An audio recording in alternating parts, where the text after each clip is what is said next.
Grace Dickinson, Interpretation Officer at Shepreth Wildlife Park, demonstrates to two volunteers how to handle the birds of prey.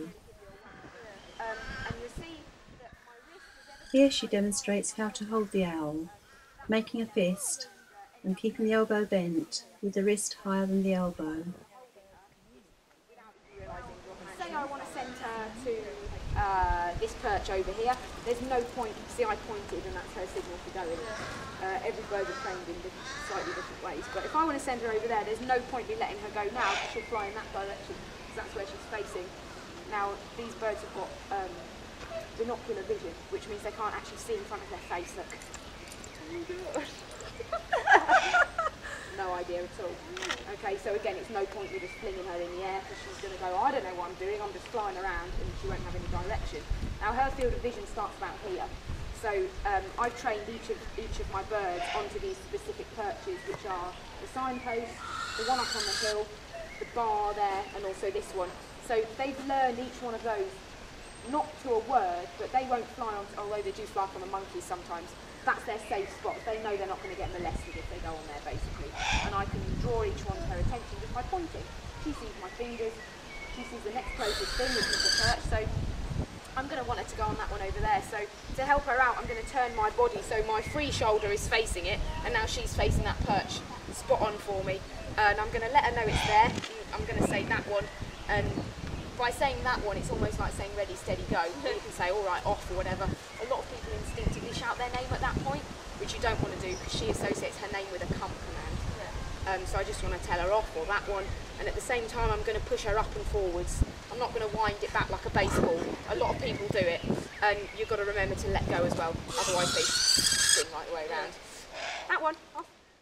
So you're in the perfect position to pop her up on the signpost there. She's now it's Daniel's turn. To draw her attention, because remember, she can only, her eyeballs are actually fixed in her socket, in the sockets. She can only see ahead of her.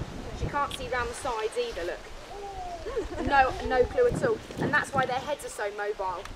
And you'll see her doing the funky head. It's so that she can focus. Stop it. So you need to draw her attention to it with your finger, and you'll see she'll kind of go.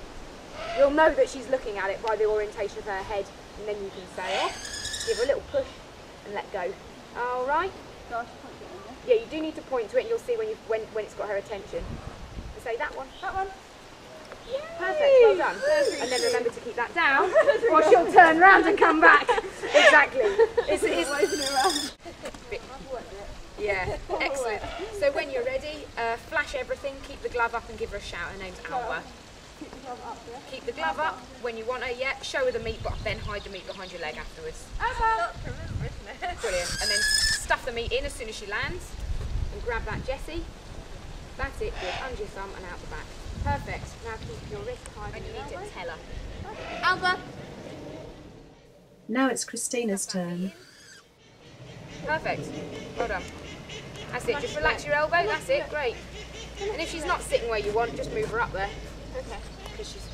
Okay. Good lad. Here is Igor, the eagle owl, and Grace is demonstrating how to use the Jessies. Go in for here. He's gonna take a shot like that. You poor little bird. So it's better for him to go up from behind because he won't know what you're doing. And if you're worried that you can't get it over there, because you have to be quite deft to find, you can pull it in through the back and then shut like that. That's called a back lock, and that's just as effective. So long as he's still sat on top nicely, that's absolutely fine. That one, please. Tell him, and he'll get on it. So get ready to put that food so it's visible to him, but it's trapped under your thumb at the same time. So I'll hold it in the glove. Exactly. So you're gonna bang. So both hands come up together. Stick the meat in there. And then you can give him a shout if you haven't already shouted Igor at the same time. Okay. Stuff it in. And if he's slow to respond, use your free hand to just tap it. Okay. Igor! That's it. Great. Well done. Perfect. And it's mouthful so you can try to tap. Exactly. The idea being, yeah, if the meat's in there, he's not going to take any cheap shots. Feel the weight difference. Your hand trembling a little bit. Try tucking your elbow into your hip. Feel more comfortable? Great. Perfect, well done. Okay, so you can pop them up on that one if you want. Same far now. So draw his attention saying that one and wait. That one. That's it. Well done, perfect. Excellent. We'll go.